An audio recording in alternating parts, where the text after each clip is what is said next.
Y también contamos con la presencia, mediante videollamada, de la subcoordinadora del Movimiento Nacional Pachacútec, señora doña Cecilia Velázquez. El movimiento indígena llamado Pachacútec, que fue fundado el 5 de junio de 1995, es un movimiento que se basa en 3 principios: el Amaquilla, el Amayuya y el Amashoa, que significa no ser ocioso, no mentir y no robar. Sobre estas bases, el movimiento Pachacútec ha participado en todas las elecciones posteriores al año 1995, consiguiendo el 7 de febrero del año 2021, en la elección anterior, un resultado histórico para ellos, constituyéndose en la segunda fuerza política del país, únicamente superada por el correísmo, que alcanzó 49 escaños. Pachacútec superó a movimientos y partidos políticos consolidados en la historia democrática del país, como la misma Izquierda Democrática e inclusive al Partido José Cristianos. En ese sentido, pues Pachacútec ha vivido ya lo que es la turbulencia de un bloque numeroso. Y dentro de este bloque muy numeroso, un bloque considerable de asambleístas que han tenido algunos conflictos internos, ha existido, con fecha 26 de marzo, una denuncia muy puntual por parte del presidente de la República, Guillermo Lasso, quien ha presidido, pues, y ha encabezado una denuncia que fue presentada a la Fiscalía en contra de 5 legisladores, 5 asambleístas de Pachacútec, quienes son Rosa Serna, Edgar Quesada, Celestino Chumpi, Gisela Morán y Cristian Yucaya. Además, también se denuncia a un asesor del bloque de Pachacútec de nombres Marcelo Rosero. Para eso hemos invitado el día de hoy a la subcoordinadora nacional del movimiento Pachacútec, doña Cecilia Velázquez, para que nos cuente cuál es la posición actual del movimiento indígena Pachacútec en cuanto a la denuncia presentada y que ya el día de ayer en Esmeraldas volvió a manifestar el presidente de la República, iba a reconocer firme y rúbrica en contra de estos 5 asambleístas y de aquel asesor del bloque de ustedes en la Asamblea Nacional. Muy buenos días. Buenos días, Fernando. Buenos días a la audiencia y a toda la Amazonía ecuatoriana. En realidad, la denuncia del señor presidente de la República está fuera del contexto. La única pregunta que nosotros nos hacemos es, ¿qué pasó que no denunció antes? ¿Por qué esperó que la ley privatizadora de los recursos estratégicos de todos los ecuatorianos que debía ir al archivo, y evidentemente fue al archivo, y recién su reacción? Y si es que la ley aprobaba, o sea que campeaba ahí la corrupción, estuvo bien lo que han hecho los corruptores. Para que hayan corruptos, de ley había corruptores, y estos corruptores seguramente, como dice el presidente de la República, salió de las propias oficinas de la Presidencia de la República. En ese sentido no la compartimos. Sin embargo, nuestra posición como movimiento Pachacútec es exigir al presidente de la República que presente las pruebas y la Fiscalía siga el proceso de investigación. Y si es que resultara esto, que es verdad que hubo chantaje, solicitaron recursos, recibieron puestos, etcétera, que les caiga todo el peso de la ley. Eso por un lado. Y por el otro lado, la organización política igualmente seguirá su propio proceso disciplinario interno, porque así demanda nuestro régimen orgánico, nuestro reglamento y el propio Código de la Democracia. En ese sentido lo vamos a seguir. No estamos defendiendo. Sí, los señores 5 asambleístas no son solamente ellos los que votaron por el archivo de la ley privatizadora, fueron 87 voluntades. Y el señor presidente de la República en su pronunciamiento público dijo que los 87 asambleístas no están de acuerdo con el país, que son unos corruptos, que son chantajistas, etcétera. Y cuando nosotros exigimos que se dé los nombres, resulta que son 5, y los 5 son de Pachacútec. Réstele los 5 de Pachacútec. De 87 voluntades, quedan 82 voluntades que votaron por el archivo. ¿Qué pasó? ¿Con ellos qué pasó? ¿O con los que no votaron, qué pasó? ¿Qué pasó con ellos?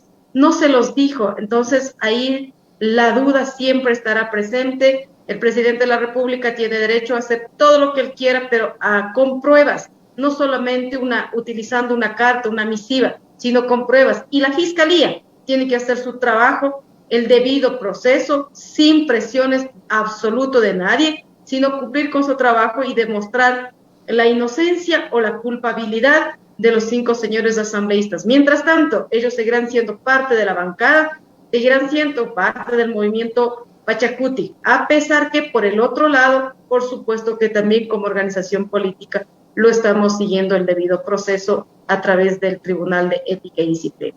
Cecilia, justamente hablando sobre el tema que tocas y sobre la reacción del presidente, estamos viendo una faceta totalmente distinta del primer mandatario. Siempre, históricamente, así se nos presentó al menos desde el año 2012, él estuvo en contra de denuncias particulares o de persecuciones o de exhortar a instituciones para perseguir puntualmente a ciudadanos, lo cual siempre también, valga la redundancia, fue catalogado o endilgado como una persecución política de gobiernos anteriores. Por eso llama profundamente la atención que en este caso en particular, obviamente con la negativa de esta ley de inversiones que era tan importante para los intereses del gobierno, ¿no?, en su plan político, hablando en ese sentido, en el plan político, vemos que ahora no tan solo es con Pachacútec, también con la izquierda democrática, se ha ido contra el líder de la izquierda democrática, denunciándolo también directamente a él. ¿No sorprende esta actitud, esta nueva faceta del presidente de la República que tanto hablaba de la unión, del país del encuentro, y sin embargo de aquello estamos viendo esta nueva cara que realmente a todos, creo que a todos los ecuatorianos nos tiene bastante sorprendidos? Bueno, de eso no cabe ninguna duda, porque ¿quién va a estar de acuerdo que el pueblo esté bajo el mando o al frente de la Asamblea Nacional, por ejemplo? ¿Quién de la banca, quién de la derecha, quién de los dueños que se creen de la política ecuatoriana y de los recursos económicos de este país van a estar de acuerdo que un ciudadano de a pie, un representante de un movimiento político de a pie, de lucha, de resistencia, estén frente a este primer poder del Estado por un lado y por el otro? No le va a gustar que fiscalicen los procesos de administración pública de cada uno de los organismos de control, de gestión y administrativo. Por supuesto, y esas son las reacciones. Este es un pretexto porque sabe el oficialismo, la derecha de este país, la banca, saben que nosotros como organización, como Pachacútec, somos una de las primeras fuerzas políticas territoriales y tenemos a puerta un proceso electoral seccionales. Y frente a eso es la reacción detrás de todo esto. Lo único que nos quieren es aniquilarnos, pero eso no lo van a conseguir. Como dije, si resultan culpables los 5, serán separados, serán destituidos, incluso de la propia asamblea. Con nosotros no hay perdón ni olvido si la gente o nuestros electos más bien hayan ido por esa línea. Entonces se equivoca el oficialismo y todos los gobiernos de turno que han querido aniquilar al movimiento político, al movimiento indígena, a los movimientos sociales, están equivocados. Se irán 5, pero nosotros somos miles. Y en ese sentido vamos a seguir avantes, continuamos en las provincias realizando nuestros procesos de selección interna, siendo un poco más rigurosos, obviamente, en nuestros reglamentos también, con la finalidad de que nuestros representantes a las seccionales sean compañeras y compañeros propios, compañeras y compañeros que sean del proceso. Nosotros seguimos en este trabajo y obviamente esto le incomoda, le molesta al oficialismo y a todos aquellos que no están de acuerdo que el ciudadano de a pie también sea parte de la administración pública. Cecilia, y has tocado un tema muy importante sobre la selección de cuadros. A ver, Pachacútec es un movimiento especial porque nace de las entrañas de lo que es Ecuador. Estamos de acuerdo que representa un sector que realmente es el verdadero sentir en muchas facetas de lo que puede ser el ecuatoriano promedio, el ecuatoriano que realmente siente de una forma diferente la patria, nacido aquí, de arraigo en Ecuador.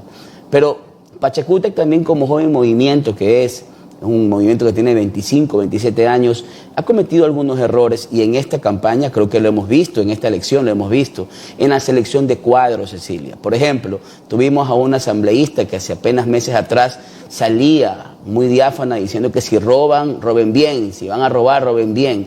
O teníamos otro que fue electo por Guayas, Pachacútec puso asambleísta en Guayas, que ni bien llegaron a la asamblea ya se desafilió y se declaró independiente. Entonces, también hay que hacer una autocrítica, Cecilia, ¿no? Una autocrítica en la selección de cuadros. también viene la responsabilidad política del movimiento Pachacútec en seleccionar mejores cuadros que representen verdaderamente el sentimiento del movimiento indígena, del movimiento Pachacútec, y no sean personas que aprovechan, obviamente, el auge del movimiento y la aceptación popular que puedan tener para llegar a un cargo público y luego desentenderse del mismo y, obviamente, pues, dejando a un lado los ideales que llevaron a que el votante crea en su candidatura. Definitivamente, esta es una lección aprendida también, a lo mejor la falla involuntaria de nuestros compañeros coordinadores provinciales y de las propias organizaciones sociales que son afines al movimiento Pachacuti en su proceso de selección, no cumplieron con la aplicación total y estricto del reglamento interno de selección de candidaturas y de elección de las autoridades del movimiento Pachacuti, como son las coordinaciones. Nuestro reglamento es tan claro, incluso yo diría es tan drástico, pero cuando no cumplimos con estos, y estas son las consecuencias que ahora estamos enfrentando. Pero con esto no quiero decir que los compañeros hayan cometido los errores que se están acusando. Mientras no demuestren lo contrario, nosotros seguiremos trabajando como se debe. Sin embargo, nos lleva también a ser más rigurosos en revisar todo el proceso de selección, de aplicación efectiva o no de nuestro reglamento, y para ello también ahora tratando de conformar una comisión un poco más amplia a nivel de la provincia, a nivel nacional, para poder hacer un seguimiento a las 24 provincias, en la selección de nuestras precandidaturas.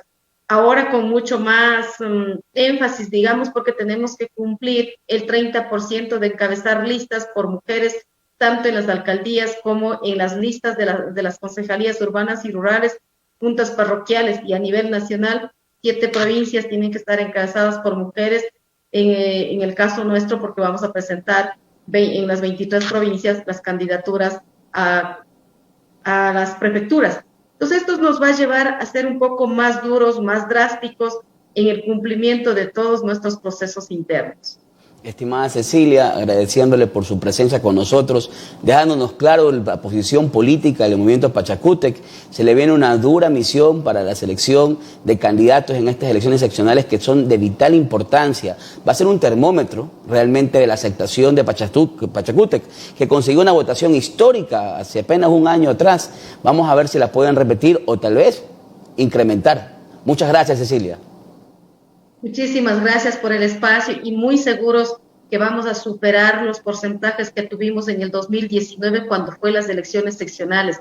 La del 2021 obviamente fueron las presidenciales y nacionales, tienen sus propias características, y creemos que hay que construir el poder local con personalidades muy responsables, honestas y transparentes. Muchísimas gracias por el espacio. Muchas gracias a usted por estar con nosotros, Cecilia. Bueno, hemos escuchado el día de hoy a dos visiones distintas de lo que es la política en el Ecuador. Una, con el asambleísta Ferdinand Álvarez, quien ha presentado pues sus posturas, nos ha comunicado la posición de su bancada en cuanto a UNES, y también pues de Cecilia Velázquez, quien es la subcoordinadora del movimiento Pachacútec, que nos ha dado la posición de Pachacútec en cuanto a la denuncia presentada por el presidente Guillermo Lasso. Es importante, para finalizar, el poder analizar el momento político que vive el país. El día de hoy tuve la oportunidad de leer un editorial escrito por la doctora Diana Costa en cuanto se hablaba de vendetta, de que por qué no se podía proceder a un juicio político o a una denuncia antes de que sucedan los hechos y no esperar luego de que el resultado sea negativo. Esto hablando de la posición del Ejecutivo al momento de denunciar hechos que supuestamente habían ocurrido durante la discusión de la ley de inversiones. ¿Por qué esperar a que sea negada la misma? ¿Por qué no se denunció en el momento, ¿no?, en que fue pedido o supuestamente exigido algún tipo de dádiva o algún tipo de prebenda a cambio del voto?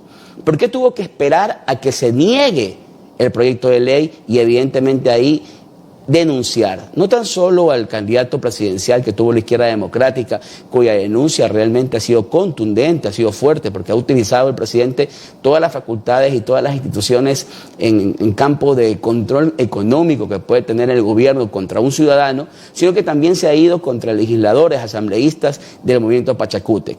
¿Por qué tuvo que esperar el presidente? Esa es la gran duda, esa es la gran preocupación, esa es la inquietud que nos queda a los ecuatorianos. Está bien, la Fiscalía tiene que investigar, está perfecto que la Fiscalía investigue, sabiendo y teniendo siempre claro, como muy bien señalan nuestros invitados, que existe la presunción de inocencia.